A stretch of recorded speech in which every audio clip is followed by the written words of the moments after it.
7년 전쯤으로 기억이 됩니다. 서정경 목사님 취임 예배 때 제가 왔던 기억이 납니다. 많이 달라졌네요. 아주 참 안정된 좋은 모습이었습니다. 텍사스에 자그마한 시골 교회가 있었습니다. 그 시골 교회의 뒷마당에 거대한 유전이 발견이 됐습니다. 그게 흥분하고 난리가 났죠. 교회에서는 긴급 당회를 열어서 세 가지를 결정을 했습니다. 첫째는 석유 시취권은 교회가 갖는다. 당연하죠. 두 번째는 석유로 인한 이익금은 전 교인에게 공동으로 분배를 한다. 아주 잘한 거죠. 세 번째, 앞으로 새 가족은 절대로 받지 않는다. 이런 교회가 있습니다. 교회가 그런 모습 때문에 비난을 받습니다. 제가 오늘 와가지고 주보를 보니까 반찬 나눔이라는 것이 있어요. 근데 정말 기가 막힌 것 같아. 아이디어가 너무 좋고, 그리고 우리 한국 사람의 정서에 맞는 아주 참 귀한 사역인 것 같아요. 그리고 이런 사역은 아무나 하는 게 아니지 않습니까? 반찬이 맛있어야 되잖아. 근데 이 교회, 이 집의 이 반찬은요, 저희 딸이 한 15년 전에 UNC 샬럿에 다니면서 여기를 잠깐 방문했어요. 그래서 너 어떻게 그 교회를 알고 갔니? 그러니까 그 교회가 반찬이 맛있대. 야, 랄리는 배달 안 해주나 모르겠어. 하여간 여러분 30년 축하드립니다. 이 교회의 주인 되시는 우리 주님께서 분명히 기뻐하실 줄로 믿습니다. 주님을 위한 헌신입니다. 여러분들이 하는 모든 일이 의미가 있고 주님께서 기뻐 받으실 줄로 믿습니다. 특별히 이 지역의 우리 침례교회를 대표해서 성실하게 아주 모범적으로 목회하시는 주 목사님 정말 보기 드문 인격자입니다. 정말 순수한 마음으로 양들을 사랑하고 돌보는 그 모습이 아주 감동적입니다. 하나님께서 여러분들에게 큰 은혜 주실 줄로 믿습니다. 잠깐 기도하겠습니다. 아버지 하나님 감사합니다. 세상에 우연은 없습니다. 우리가 인정하지 못하고 알지 못해서 그렇지 절대로 우연은 없습니다. 지난 30여 년의 역사가 우연이 아니고 하나님의 크신 사랑과 은혜와 인도하심으로 믿고 감사드립니다. 이 교회를 세우신 하나님의 뜻이 이루어질 수 있도록 하나님 축복하시고 이 일을 위해서 수고하는 주의 종과 많은 일꾼들 하나님이 축복하셔서 저들을 통해 더 큰 하나님의 역사를 이루어 주시옵소서. 오늘 이렇게 귀한 예배를 드리게 되었습니다. 저들의 헌신을 받으시고 말씀을 통해서 주의 음성 듣는 귀한 시간 되게 하여 주시옵소서. 예수님의 이름으로 기도했습니다. 아멘. 2021년도가 저 개인적으로는 좀 특이하고 참 의미 있는 한 해입니다. 저는 한국에서 신학교를 졸업하고 전도사 생활을 하다가 유학의 꿈을 가졌습니다. 유학을 한번 해야 되겠다 해서 제가 미국에 들어온 것이 1983년 1월입니다. 지난달 1983년 1월, 그러니까 한 38년간 제가 미국에 있으면서 공부도 하고 목회도 하고 또 한국에 가서 우리 신학교에서 가르치기도 하면서 사역을 하다가 지난 12월로 제가 랄리 제일한인 침례교회에서 정식으로 은퇴를 하고 이제는 원로 목사로 이렇게 수염도 기르고 편하게 지내고 있습니다. 제가 이렇게 좀 떨어져서 평생을 하루도 걸리지 않고 평생을 교회에서 신앙생활하다가 이제는 교회를 조금 멀리서 바라보게 됐습니다.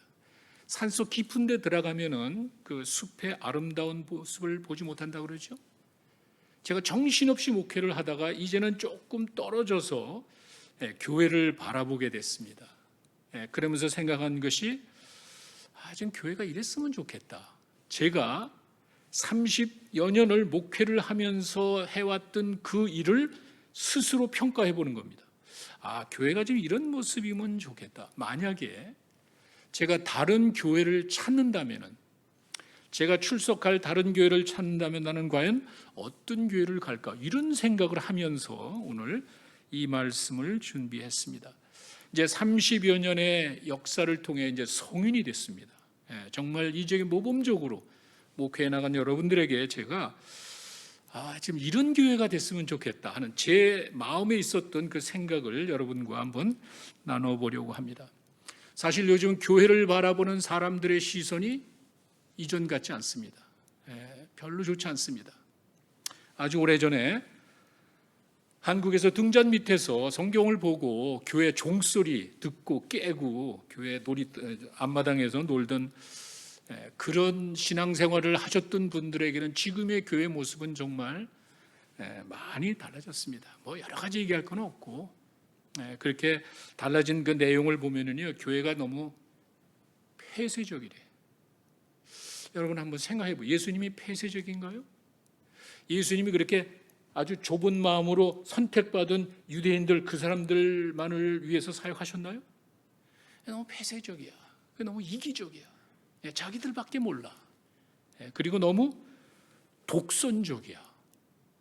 이건 교회의 모습이랑 전혀 다른 모습입니다. 거기에 또 하나 더 붙여서 교회가 너무 세속적이래.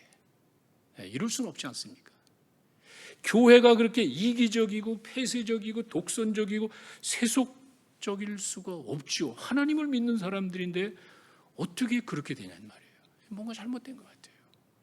참 아쉬움이 많이 있습니다. 예수님께서는 산상수훈을 통해서 우리에게 분명히 이야기하셨습니다. 너희는 세상의 소금과 빛이라고 됐습니다. 여러분 잘 기억하십시오. 소금과 빛이 되라는 말이 아닙니다. 너희는 소금이고 너희는 빛이라고 이야기해요. 이걸 정체성이라고 이야기해요. 영어로 아이덴티티죠. 이 정체성이라는 것은 내가 노력해서 얻는 게 아니에요. 제가 물론 지금 법적으로 우리가 미국 사람이지만 저는 한국 사람 아니에요. 제가 한국 사람이 되는데 노력한 거 하나도 없습니다. 한국에서 한국 부모님들 밑에서 태어났기 때문에 나는 한국 사람이 된 거예요. 정체성은 노력해서 되는 게 아니에요. 예수님께서 너희들은 세상의 소금이고 너희들은 세상의 빛이라고 이야기했을 때 우리가 노력해서 되는 게 아니에요. 이미 된 거예요. 왜? 예수님 때문에. 우리 안에 계신 그 예수님 때문에 우리가 그런 소금과 빛의 삶을 살게 되었다는 그 말입니다.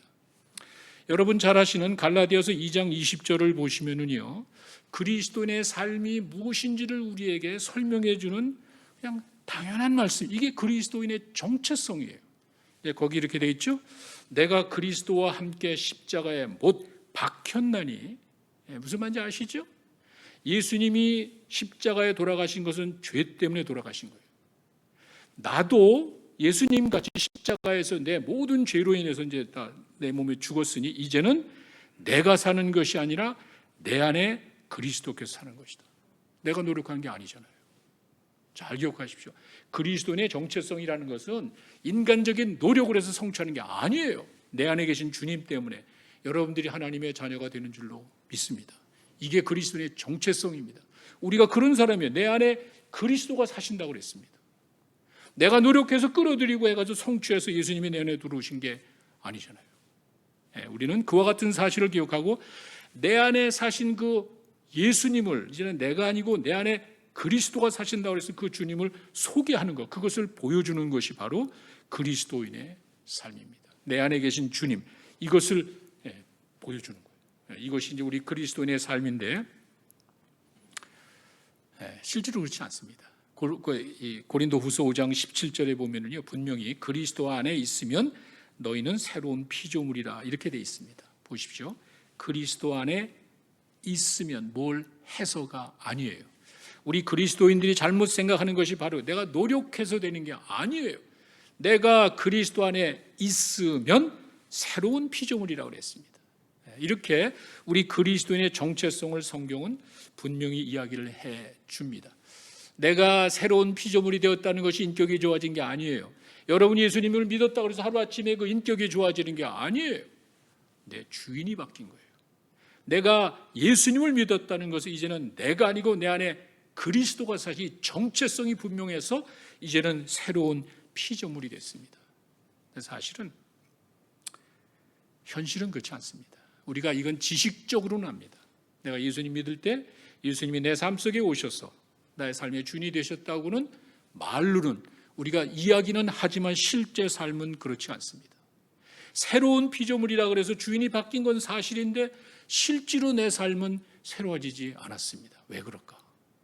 사실은 현실적인 문제입니다. 여러분과 내가, 저도 목사지만 현실적으로 공통적으로 느끼는 거예요. 내가 예수님을 믿고 내 안에 그리스도가 사신다는 사실을 알고 있지만 실제로 내 삶이 그렇지 않단 말이에요. 이게 왜 그러냐는 말이에요.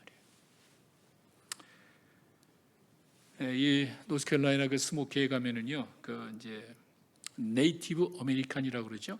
인디안들, 미국에 이제 오래 사셨던 그분들이 주고받는 이야기 가운데 이런 이야기가 있습니다. 나이 많으신 그 할아버지, 추장 할아버지가 손주들을 데리고 이제 이야기를 합니다. 할아버지가 손주들에게 덕담을 하면서 이제 가르치는 겁니다. 그러다가 하루는 이 추장 할아버지가 이야기합니다. 얘들아, 우리들의 마음 속에는 항상 두 마리 늑대가 싸우고 있다. 아니, 꼬맹이 그 손주들이 아니 할아버지, 우리 마음에 두 마리 늑대가 싸우고 있대. 이 꼬마들이 놀래가지고 궁금해가지고 할아버지한테 묻습니다. 할아버지, 그 누가 이겨요? 그럴 때 그 추장 할아버지가 그 손주를 쳐다보면서 이야기합니다. 네가 먹이를 주는 놈이 이기는 거야. 바로 그거예요. 우리가 이 땅을 살아가면서 마음속에 갈등이 있습니다. 내가 예수님을 믿었지만 아직도 내 안에 세속적인 욕심이 있습니다. 성령이 내 안에 계시고 예수님이 내 안에 계시고 내 삶 속에 이전에 살던 내 세상적인 욕심이 있단 말이에요. 이건 현실이에요. 기독교는 이걸 피하지 않습니다. 이게 바로 갈라디아서 5장 16절과 17절에 있는 말씀입니다. 분명히 사도 바울은 이야기를 합니다. 우리 가운데 성령이 있고 육체의 소욕이 있는데 육체의 소욕과 성령이 있는 이 두 가지인데 내가 누구에게 먹이를 주냐 이거예요. 성령을 쫓아 행하라. 여러분, 이렇게 우리들은 예수님을 믿었지만 하루아침에 인격이 바뀌어서 새로운 피조물이 된 게 아니에요. 주인이 바뀌었습니다. 내 위치가 바뀌었습니다. 죄 가운데 있다가 이제는 그리스도 안에 발견이 됐습니다. 그렇다면 이제는 그 성숙한 인격을 키워서 내 자신의 삶에 갈등이 왔을 때 누구에게 먹이를 주냐는 말이에요. 성령이 역사하시고요, 내 욕심이 역사할 때 여러분이 누구 편을 드시겠습니까? It's up to you. 여러분이 성령에게 먹이를 주면은요, 뭐 하나님 도와줄 게 없는, 하나님이 다 도와줬습니다. 우리에게 판단할 수 있는 지정의 판단력을 다 주신 거예요. 깨달을 수 있는 능력도 주고 의지도 준 것이에요. 여러분이 판단해서 이건 아니지, 먹이를 주면 안 되는 거예요. 내 안에 갈등 자체가 잘못된 게 아니에요. 이거는 정상이에요. 예수 믿었다가 한수가 없어지는 게 아니에요. 분명히 성경은 이야기합니다. 육체의 소욕이 있단 말이야. 그런데 놀라운 것은 성령도 있어. 그때 바울은 이야기합니다. 성령을 쫓아 행하라. 우리가 이렇게 살아가는 것이 바로 그리스도인의 삶이에요. 그리고 그런 사람들이 모인 곳이 바로 교회입니다. 우리가 그런 마음으로 살아갈 때 이제 창립 30주년입니다. 이제 성인이 됐습니다.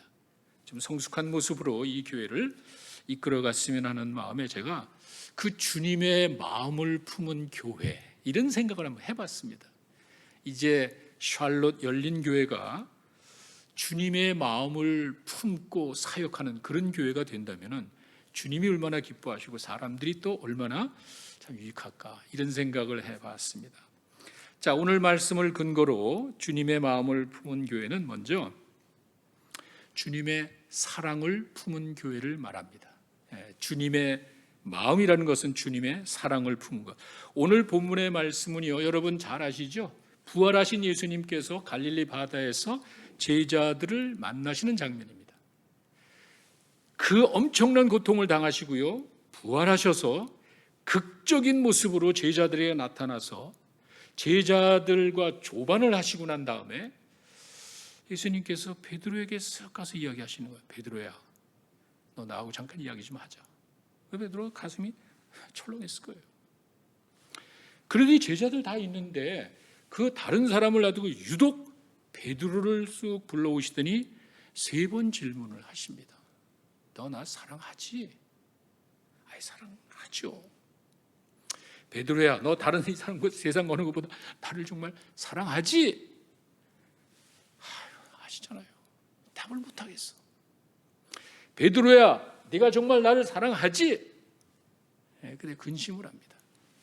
하여간 이런 과정을 통해서 베드로에게 이야기하십니다.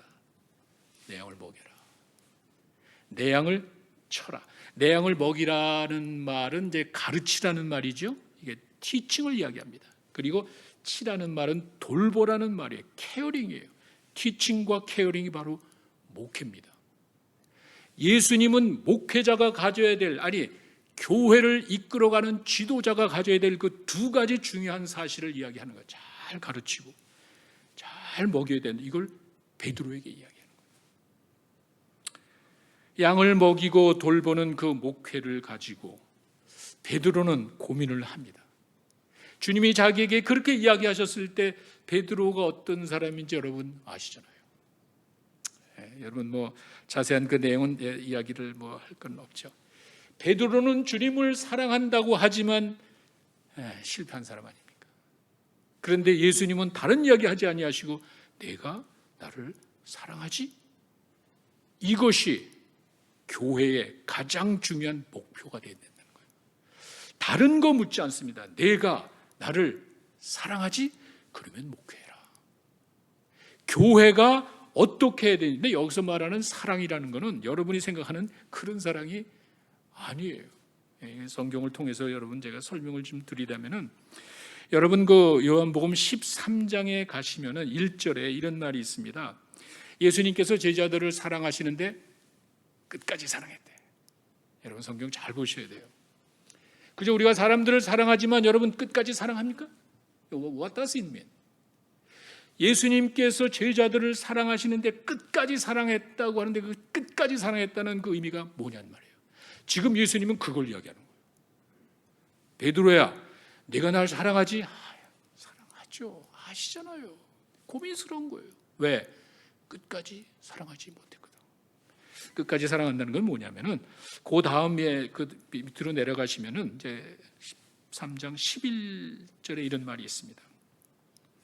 자기를 팔자를 이미 아셨어요. 자, 이 내용 여러분 아시나요? 예수님께서 제자들의 발을 씻겨주시는데 그 발을 씻겨주는 그 제자들 가운데 예수님을 팔아먹을 사람이 있잖아요.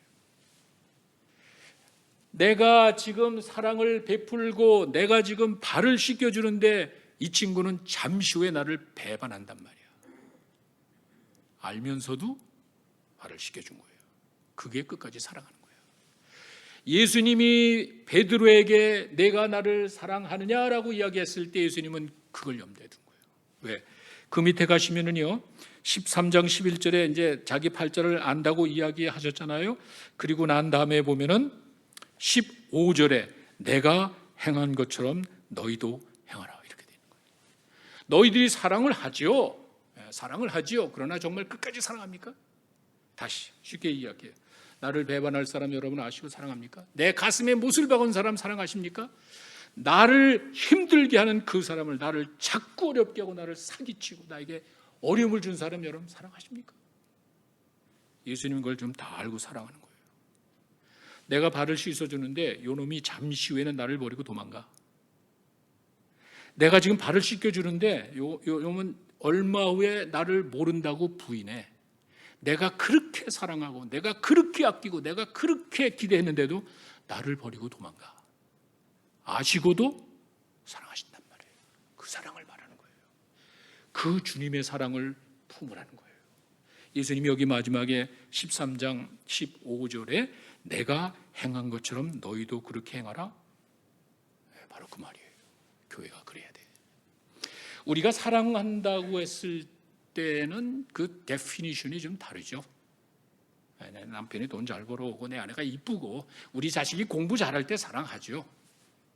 내추럴, 그건 아닙니다. 우리가 기독교에서, 아니 적어도 예수님이 보여주시고 예수님을 믿고 따르는 자들이 보여줘야 될 사랑의 모습은 그건 아니죠. 그 정도는 아니죠. 예수님이 지금 그것을 가지고 끝까지 사랑하는 모습의 본을 보여주신 거예요. 우리 교회가 이제는 좀 그랬으면 좋겠어.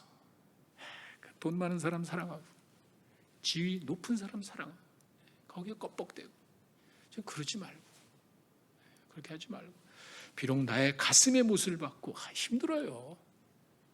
저도 여러분들에게 하나님의 말씀이니까 이렇게 이야기를 하지만 쉽진 않습니다. 예수님이 보여줬잖아. 예수님께서 우리에게 요구하시는 거는요, 여러분이 뭐 완벽하게 사는 걸 요구하는 게 아니에요. 그건 동양종, 돌을 닦는 사람들의 이야기야. 여러분이 죽었다 깨나도 여러분 돌을 닦고도 주님 곁엔 갈 수 없는 거야. 우리는 도움이 필요한 사람이에요.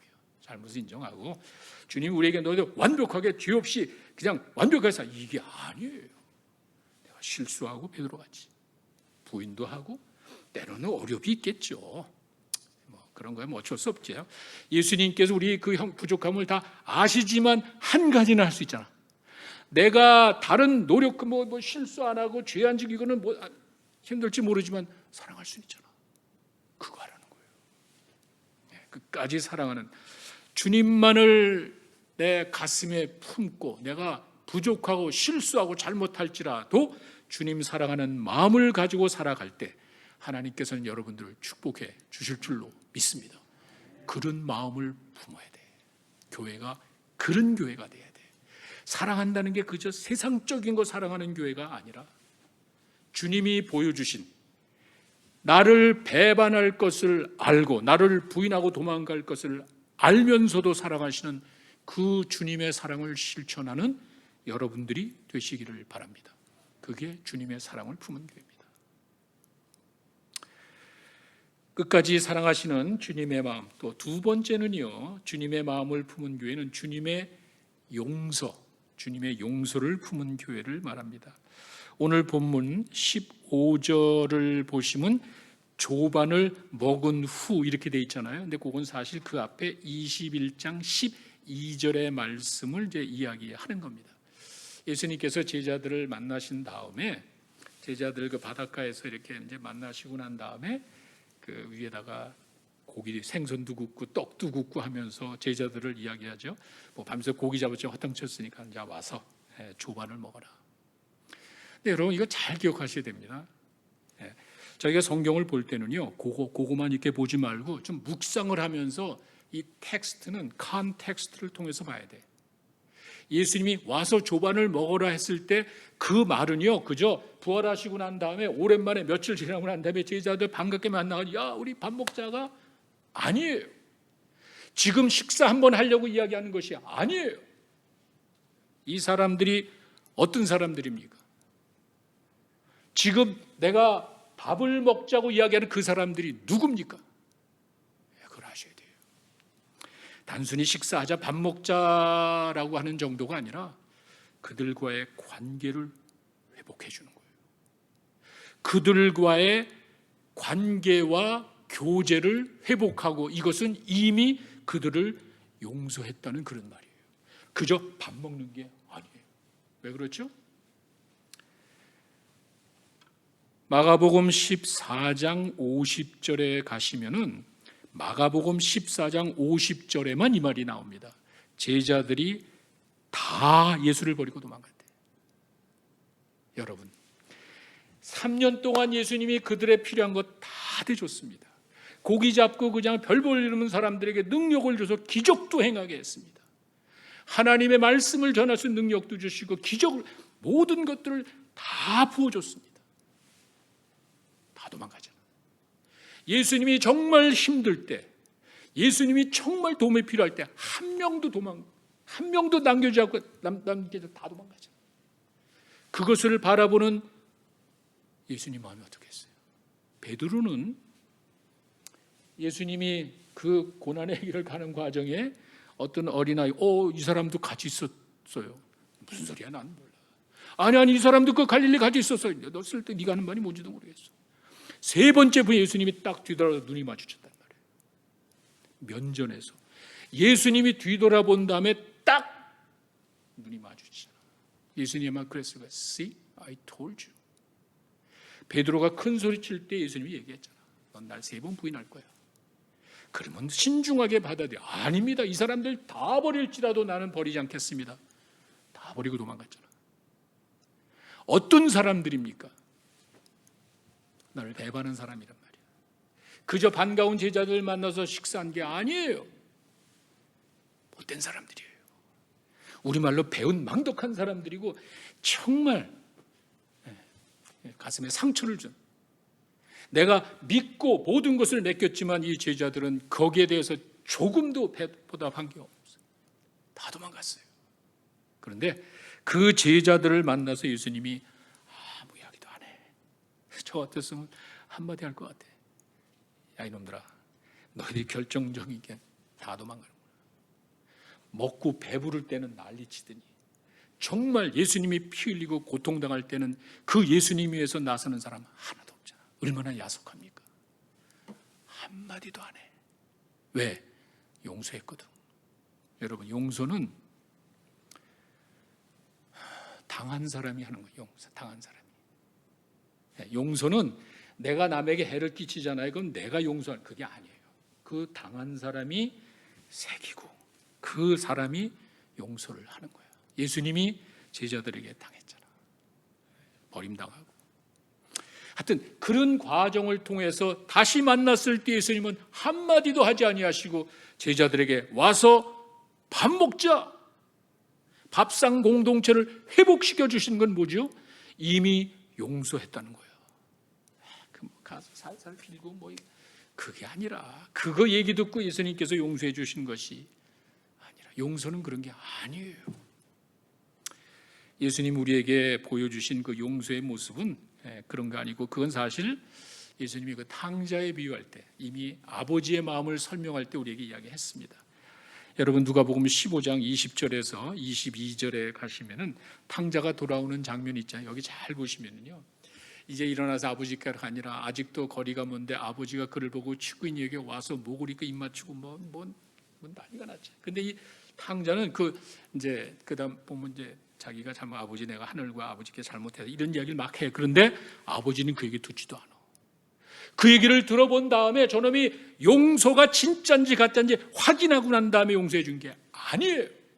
그런 모습이 없습니다. 그 탕자가 돌아오는 그 모습을 바라보고는 아버지가 어쩔 줄을 몰라 이미 용서한 거야. 그게 진짜 용서예요. 들어보고 저놈이 진짜인지 가짜인지 확인하는 인간적인 세속적인 용서고 아버지 하나님의 용서와 예수님의 용서는 그게 아니었습니다. 돌아오는 그 모습을 바라보고 됐어. 아무것도 묻지 않습니다. 그리고는 그냥 얘들아 제자들에게 옆에 하인들에게 이야기 좋은 옷을 좀 입혀라. 손에 가락지를 끼워라. 신발이 없어 신발을 끼워. 여러분 아버지가 당한 거 아니에요? 망신당한 거 아니에요? 살아계신 아버지에게 재산 달라고 아버지를 망신 준 거 아니에요? 피해본 거 아니에요? 재산 피해본 거 아니에요? 그 아버지가 용서하는 거야. 그 자식이 용서를 구해가지고 그 얘기를 듣고가 아니라 이게 하나님이 우리를 용서해 주죠.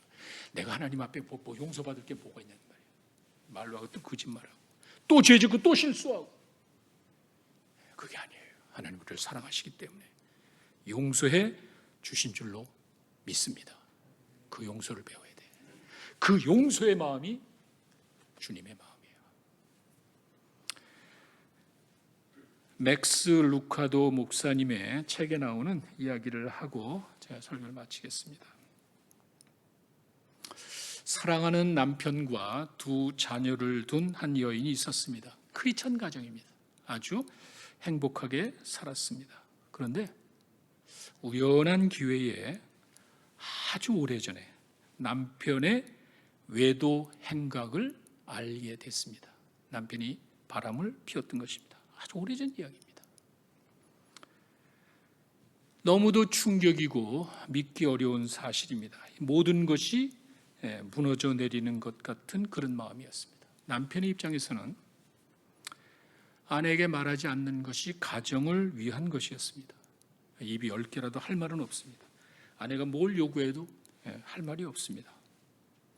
오래전에 한 번 실수했고 이제는 다 지나간 일입니다. 회개하는 마음으로 더 열심히 가정을 위해서 헌신하며 살아갔습니다. 그러나 아내 입장은 그게 아닙니다. 절대로 그게 아닙니다. 그 충격은 말로 표현할 수가 없습니다. 무엇보다도 배신당한 느낌, 굴욕을 당한 그 느낌. 저렇게 친절하고 저렇게 자상한 남편이 바람을 피우다니. 그리고 아무런 말이나 용서도 구하지 않고 뻔뻔스럽게 살아온 것이 너무도 분합니다. 화가 나서 가슴이 터질 지경입니다. 무엇보다도 내가 무시당했다는 것, 내가 속임을 당했다는 생각을 하면은 정말 원망스럽고 더 이상 보고 싶지가 않습니다. 그 가식과 그 위선에 쌓인 그 남편을 더 이상 보고 싶지 않다. 당장 헤어지고 싶은 마음, 그건 지울 수 없습니다. 그런데 크리스찬입니다. 그래서 그렇게는 할 수 없어서 상담을 하기로 했습니다. 그러나 상담이 그 여인에게는 아무런 도움이 되지 않았습니다. 오히려 더 마음이 아픕니다. 옛날 걸 생각하니까. 그 상담자가 마지막 조언을 합니다. 여행을 좀 다녀오십시오. 다 잊어버리고 여행을 갔다 와서 결정하십시오. 뭐 상담자의 말대로 그저 여행을 갔다 와서 이제 헤어지는 것으로 결정을 했습니다. 세 가지가 가능합니다. 여인의 입장에서, 아내 입장에서 세 가지입니다. 첫째, 그냥 내가 어디론지 그냥 사라져 버리는 거예요. 저 꼴도 보기 싫은 남편을 더 이상 보기 싫어. 그냥 내가 떠나는 거예요. 두 번째는 법정에서 싸우고 따지는 거예요. 세상 모든 사람들에게 공개하고 남편을 어렵게 만들고 남편의 삶을 생지옥으로 만들고 큰 돈을 요구하고 위자료 가지고 그냥 사는 거예요. 세 번째 방법은 전혀 생각하고 싶지 않은, 이거는 옵션에도 없는 겁니다. 그리스도인으로서 다 용서하고 받아주는 거, 이거는 생각하고 싶지도 않은 내용입니다. 자, 어느 것 하나도 이 여인의 마음 속에는 와닿는 것이 없습니다. 마음이 착잡합니다. 기도하고 걷기도 하고 말씀도 보지만 어느 것 하나 도움이 되지가 않습니다. 아내 마음대로 할 수 있습니다. 아내가 어떤 일을 하더라도 남편은 할 말이 없습니다. 아내가 어떻게 한다 그래서 남편이 거기에 대해서 변명할 것은 하나도 없습니다. 여행의 마지막 날이 됐습니다. 아무런 결정도 못하고 마지막까지 고민을 합니다. 생각할수록 부정한 사람이고 위선적이고 더럽다는 생각밖에 들지가 않습니다. 마지막 날 남편이 눈을 떠보니까 아내가 어디론지 사라지고 없습니다. 아내가 눈에 보이지 않습니다. 놀라서, 얼마나 놀랐는지 벌떡 일어나서 옆을 바라보니까 아내가 있던 자리 머리맡에 베개 위에 자그마한 봉투가 하나가 있습니다. 편지 한 장이 놓여 있었던 겁니다. 떨리는 마음으로 그 편지를 열어서 읽는 그 남편의 얼굴에는 눈물로 뒤범벅이 됩니다. 주체할 수 없을 정도로 흐르는 눈물을 감출 수 없었습니다. 편지의 내용은 바로 이런 겁니다. 당신 없이 무엇을 하기보다 당신과 함께 아무것도 하지 않으렵니다. 믿기 어려운 사실입니다. 남편의 눈에서는 눈물이 멈추질 않습니다. 마지막 글은 다음과 같습니다. 당신을 용서해요. 당신을 사랑해요. 우리 함께 걸어요. 이것이 바로 우리를 사랑하시고 용서하시는 주님의 마음입니다. 우리가 이 마음을 품고 살아가야 되는 것입니다. 기도하겠습니다.